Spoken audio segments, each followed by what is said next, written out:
All right. Hello, everyone. Welcome back to Out of Spec Guide. I'm here with my colleague Ryan and also Ed Piersa of the Colorado Energy Office. Hello. Hi, guys. Thanks for having me. Yeah, our pleasure. And did I pronounce your last name correctly? Because I'm bad at that sometimes. It's okay. It's a common mistake. It's Piersa. I think you were pretty close. Okay. Well, okay. I'll give myself a B minus for that. But thanks for coming on to talk about, well, basically some really exciting rebate programs, specifically vehicle exchange for Colorado. So we have a national audience of electric vehicle enthusiasts and people who are looking at adopting EVs. And I feel like in recent months, Colorado seems to have become this one of the better states for offering electric vehicle incentives. So today, just want to talk about what this VXC program is, talk about how it's going to help people adopt presumably the first electric car and what that looks like.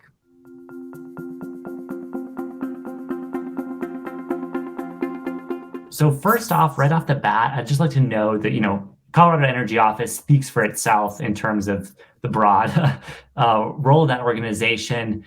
When did that start to kind of overlap with electric vehicles towards programs like we see now with VXC? So yeah, with VXC, or let me just clarify for the audience. VXC stands for Vehicle Exchange Colorado. So this program was created by the Community Access Enterprise, which itself was created by State Senate Bill 21260, which was signed in 2021. And this program, we're looking at an August 2023 launch. It will be a statewide rebate program for income qualified Coloradans. It will incentivize recycling and replacing old or high emitting vehicles with electric vehicles. And this all ties into the state's goal of 940,000 electric vehicles on the road in Colorado by 2030. So this is just one of the state's efforts in that domain. Yeah, so previously I know the Colorado basically rebate for purchasing an electric vehicle is going up, I believe in July, right, from about 2 grand to a 5 grand amount. And as I understand it, that kind of stacks with this incentive for people who have an eligible older vehicle. And just to be clear, and that's a very, very common mistake, is people are mixing up the rebate with the tax credit. So Yeah. just for clarity for the audience, the state tax credit for EVs will increase to $5,000 effective July 1st, but that is a separate financial incentive from the rebate for Vehicle Exchange Colorado, which is not a tax credit. It is only a point of sale rebate. So you have, to be clear, you have the tax credit, and then you have the rebate through Vehicle Exchange Colorado. And that doesn't take into account the utility companies that have certain utility companies that offer point of sale and post-sale rebates as well, such as Excel Energy, Black Hills Energy, and others. So there's a lot of different financial incentives out there, or will be out there, coming up pretty soon. And, I would definitely encourage anyone watching this to check with their local utility provider to see what incentives they might offer for electric vehicles or EVs. Yeah, that's kind of what surprised me learning about this is just the ability, if you're eligible to combine these incentives because they're different things. They don't necessarily cancel each other out. I know some examples like the Excel rebate will kind of work in lieu of the state rebate, or I guess the structure is they kind of take that on and then pass on their own benefits to, their customers. But VXC is totally independent, so people can use that on top of state and also what might be federal incentives, like right now, up to $7,500 as a tax credit on eligible electric cars. Yes, and with VXC, it will be stackable with the state tax credit, the federal tax credit, and one of the utility EV rebate programs that I mentioned. So, all in all, you're looking at potentially up to $24,000 in financial incentives should you be eligible to stack all four of those items that I mentioned.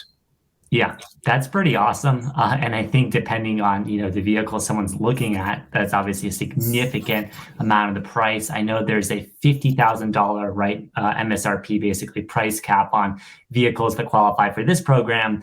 Can you kind of talk about how that was decided on?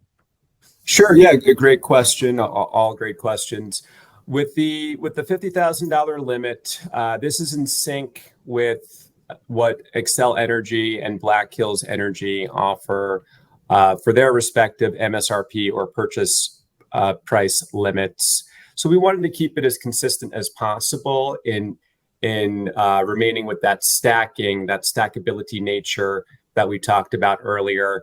We were trying to keep the requirements as closely aligned as possible to make it as convenient as possible for anyone that looks to or is interested in participating in these programs.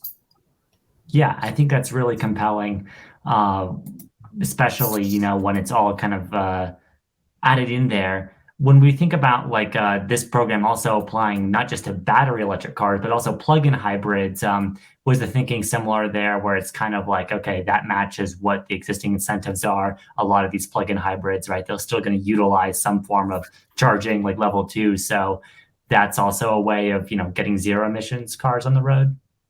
That definitely was a factor, and to your point, it is for VXC. It is only battery electric vehicles and plug-in hybrid electric vehicles at this time.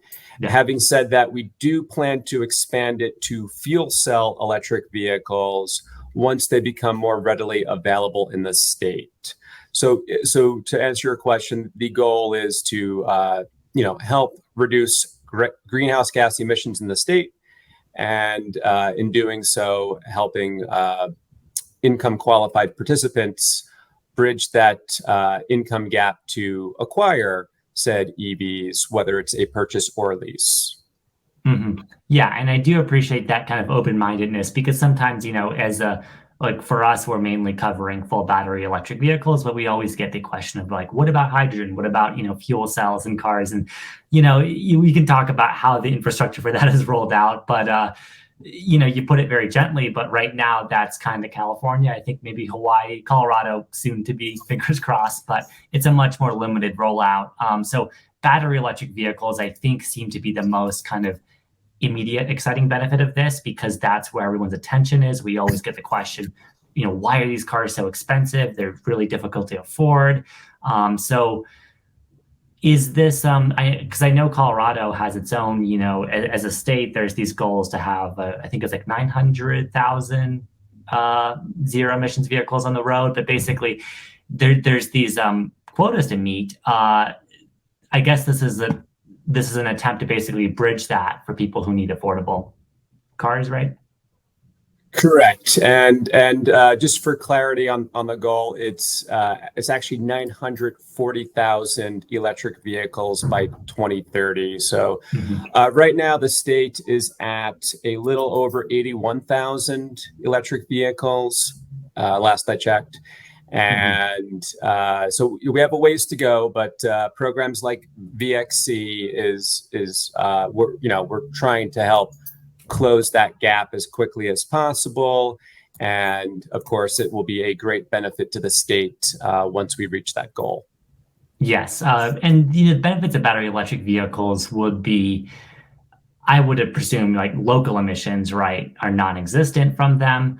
And that's, the critics of battery electric cars will say, yes, but it depends on where you get your energy from, all of that. I know, some of this may not be your purview, but when it comes to looking at cleaner Colorado, electric vehicles, how do they fit into cleaner air for people, whether or not they're driving an electric car? Yeah, so that's something that we hear a lot about the lifetime emissions of electric vehicles versus ICE vehicles or internal combustion engine vehicles, more commonly known as gas-powered cars, as you know. So having said all that,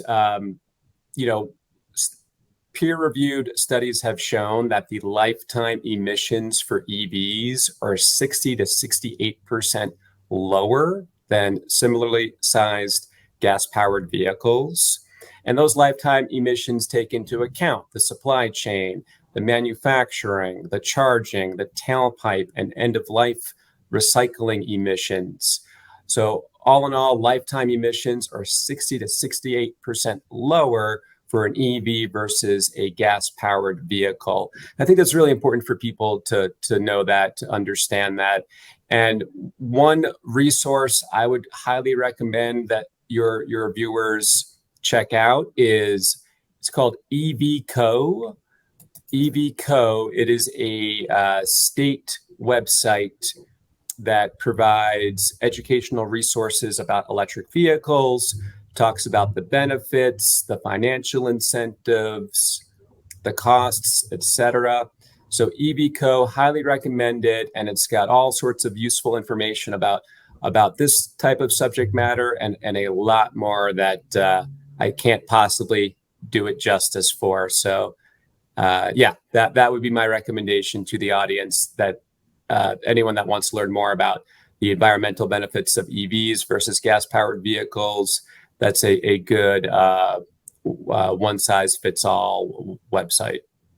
I like that as, an educational opportunity, because also the reason like channels like ours exist too is to help people help fill in basically gaps in knowledge that very frequently do exist when people hear about electric vehicles and then don't know, like, okay, how does it actually work in terms of like, can I depend on DC fast chargers to get around the state? Or can I even, what is a home charger, getting that installed? I get the question all the time that people ask me, like, do you plug your car into the wall? And I'm like, well, I can if I want to. But one of the cool things about this program, like you were mentioning earlier, right, you can stack it with all those other incentives. So some of the really powerful utility incentives that I was noticing had to do not just with the point of sale rebate on a vehicle or a tax credit, but to do with, subsidizing home charging costs. Because in my opinion, for many people, not everyone, but for a lot of people, having an electric vehicle is most convenient by far when you can charge at home. Absolutely. And as I'm sure you're very well aware, there's different types of charging options available for EVs. There's level 1, which is the household standard 3-prong outlet that you mentioned. There's level 2, which is significantly faster. And then there's the DC fast charging ports. So all in all, in the state of Colorado, we're at a little over 4,800 charging ports, level 2 and DC fast charging. And that number is increasing all the time. Even just from a couple of months ago, it was at approximately 4,600, I believe. So, we're definitely trying to make the vehicle charging infrastructure as readily available as possible. And we're making significant strides in that area. Yeah, well, that's super exciting. Something I wanted to touch on the program that I think is maybe like the area of like biggest concern when it comes to things like, lifetime emissions and stuff is not really with the EVs, but when people are turning in their old cars, as I understand it, they're being kind of recycled and scrapped. That's the idea to get this rebate, right?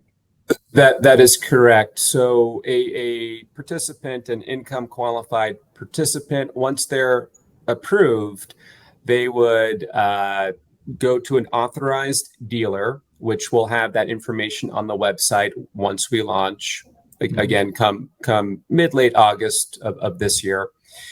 And what they'll do is they'll take a rebate voucher code to that authorized automobile dealer. They'll go through the process to purchase or lease their EV, which again will be a battery electric vehicle or plug-in hybrid electric vehicle if it's through VXC. After their transaction's been completed and they are able to collect their electric vehicle, the old or high emitting vehicle they're exchanging through this program will be dismantled. So the body and engine of the vehicle will be destroyed. There might be some parts that are salvaged and sold in the used market, but the actual vehicle will be taken off the road and it will not be reused. And it is a key component of this program in terms of reducing greenhouse gas emissions and helping meet the state's goal of 940,000 EVs by 2030. And then I should also point out that funds from the recycling of these vehicles, from the dismantling of these vehicles, some of these funds will be used to support automotive technician scholarships and tool resources.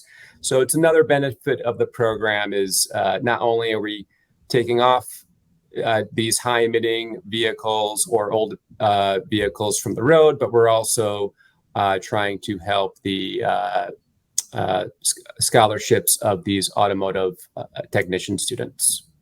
Yeah, I imagine it's always, a tricky balance figuring out qualifications because I noticed, right, it's like 12 years older or it's failing an emissions test, which seems reasonable to me. But some people will say, well, I have my 15-year-old gas car and it runs just fine. And obviously they don't have to go along with this program, but it's one of those things where I guess it's like 12 years as a number. Do you have any idea how that's like decided on as, okay, cars generally with this model year or older are going to be higher emitting and we might as well do our best to get those off the road? Yes, as you know, the older the vehicle model is, the more likely it is to be high emitting. So that was part of the logic there, but also the average age of a light duty vehicle in the U.S. is 12 years old. So that was our cutting off point, was again trying to take off these old or high emitting vehicles from the road and taking into account that average age of a light duty vehicle in the US that I mentioned. Yeah, no, it seems reasonable to me. And I think, let's just imagine a scenario where someone has I'm thinking like a 12-year-old like Honda Civic or an Accord, and they stack this with the state incentive and the federal incentive and the power company. And you mentioned, right, like upwards of, I think, $24,000 off the price of buying a new Chevy Bolt or a Tesla Model 3, thing along that order. That's pretty game changing in the sense that that's over half the price of that vehicle. And that's one of the exciting things for me has been seeing battery electric vehicle prices, especially recently, creep into that more affordable realm just to begin with. But I did notice that the $50,000 price gap here, right, is an MSRP, right, for new cars. The electric vehicle market and the vehicle market, in general, has been very unpredictable the last few years with broader economic things. My other concern is thinking, okay, if that's the MSRP, are dealers just going to basically try to pocket this incentive and raise the prices of vehicles that people would buy? So just a note about the MSRP for the $50,000 limit. It's actually the MSRP or the purchase price. So okay. And having said that, as you mentioned, the prices of EVs are becoming more affordable each year. In fact, the market share for EVs in Colorado for last year was 10.5%, which nearly was triple what it was in 2019. So we're seeing, again, EVs become more and more accessible, more and more affordable. And any participants that want to participate in this program, I would definitely suggest doing your homework, checking out EVco, looking at what EVs are going for. You definitely want to make sure you do your research prior to purchasing or leasing any vehicle, be it an EV or ICE vehicle. So, I would definitely can't emphasize it enough for people to research the market, see what these EV models are going for before they go to any dealer, whether they're a participant of this program or not. Yeah, no, there's a lot of options in the market now and more coming, which is what's exciting. So just for clarity, the $50,000, that being either the actual purchase price or MSRP, is that like a whichever is under situation to qualify, or how does that work? Correct. So if a participant is purchasing or leasing an EV that has more than a $50,000 MSRP, but they're, in this example, purchasing or leasing it used, and the purchase price is below $50,000, then they would be able to qualify. It's an either or. So which, as long as they're not spending more than $50,000, they would be able to qualify under that limit. Okay, but it's not going to apply in the case of someone's interested in an MSRP $45,000 vehicle and there's an added dealer markup to make that price like $56,000, then that wouldn't qualify for this rebate? If someone's purchasing or leasing an EV that has an amount of $56,000, it would not qualify for VXC. Okay, no, that makes sense to me, and that was kind of my main concern. Is that, it's always tough with incentives and rebates because there's always ways with the beauty and the chaos of the free market is that things like this can be abused and stuff. So that seems pretty reasonable to me, and I do think $50,000, it's funny because you say that figure to people, and in one sense, a lot of people will say, "Oh my God, that's so expensive." But then you think about the average transaction price of vehicles in the U.S. now, and that it is grossly expensive in general. And of course, there's been inflation and other forces. So knowing what I know about the market and the options, honestly, that seems like a good number because that actually does meet the criteria of a lot of EVs in the market.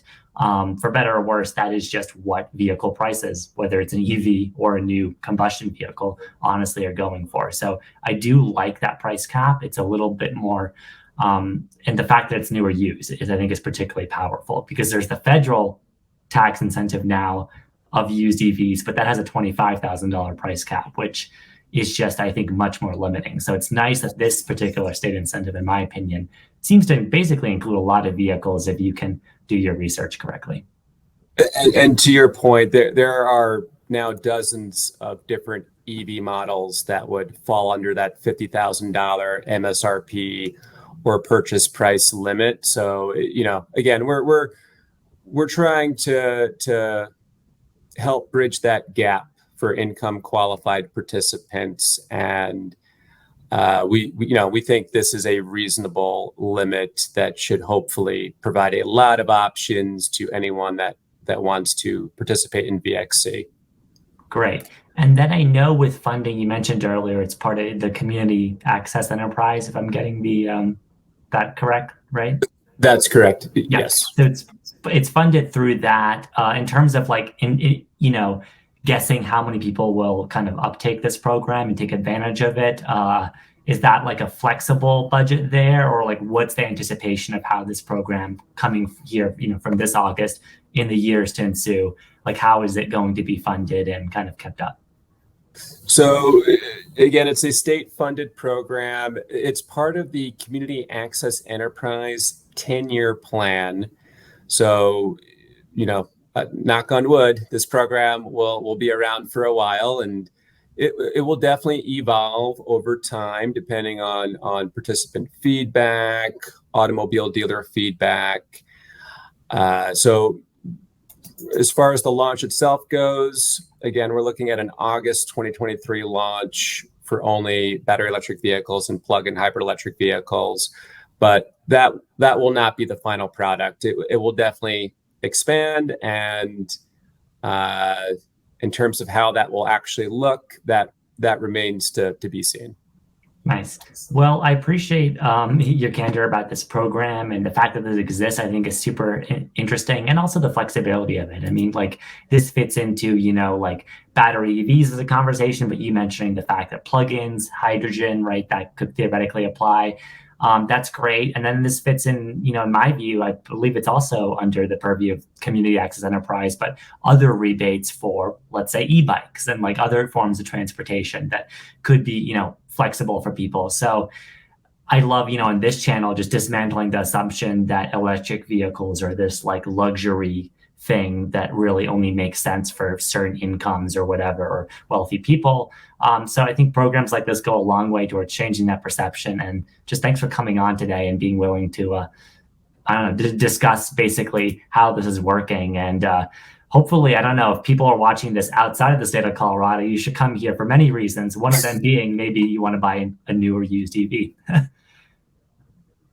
Yeah. Thank you for having me. It's been a pleasure, and I would definitely also encourage people to check out the Vehicle Exchange Colorado website to learn more about it. And as I had talked about earlier, EVco, if you want to just learn about EVs in general, I think that is a great resource for anyone, particularly in Colorado. Yeah, it's a great resource. And just before we kind of tune out, for Ryan, he's been moderating this conversation and looking over my notes. I think I covered most bases, but Ryan, is there anything else you're kind of curious about or we think we should cover as well? Just one question is about the specific numbers that you have. So it's 6,000 for a new vehicle and 4,000 for a used. I'm curious how you reached those numbers and if you expect those numbers to change at any point. Excellent question as well. So when determining those rebate amounts, we had conducted extensive research looking at other state programs, California, Vermont, Utah, looking at a program in British Columbia, Canada, and then also the utility EV rebate programs offered in this state. And taking all of that into account, looking at the successes and challenges of each of those programs, and also factoring in the stackability of the program, which was really important to us. We thought 6,000 for a new BEV or PHEV or 4,000 for a used BEV or PHEV would be sufficient, will be sufficient to help bridge that gap for income qualified participants. Absolutely. I can say anecdotally, my girlfriend is in that situation. And when I told her about this program, it completely changed in her mind the possibility of this kind of a thing, because $4,000 to $6,000 can absolutely make or break it, especially for those people who are income qualified. And we love to hear that. And we hope a lot of people feel that way, which we're optimistic about. And we hope we can get that much closer to that 940,000 EVs by 2030 goal that we've talked about. I love that as a goal. And I also love that you mentioned you're looking at like Vermont, California, Utah, other state incentives, and even British Columbia, like our neighbors north. I think people need to understand their utility and state rebates, because like the even in broader automotive media by now, whether you cover electric vehicles or not, everyone seems to talk about the federal tax credit, which takes all the oxygen in the room, and is compelling as that is, especially now with the way it works under new legislation. There's a lot of really tricky qualifying stuff here.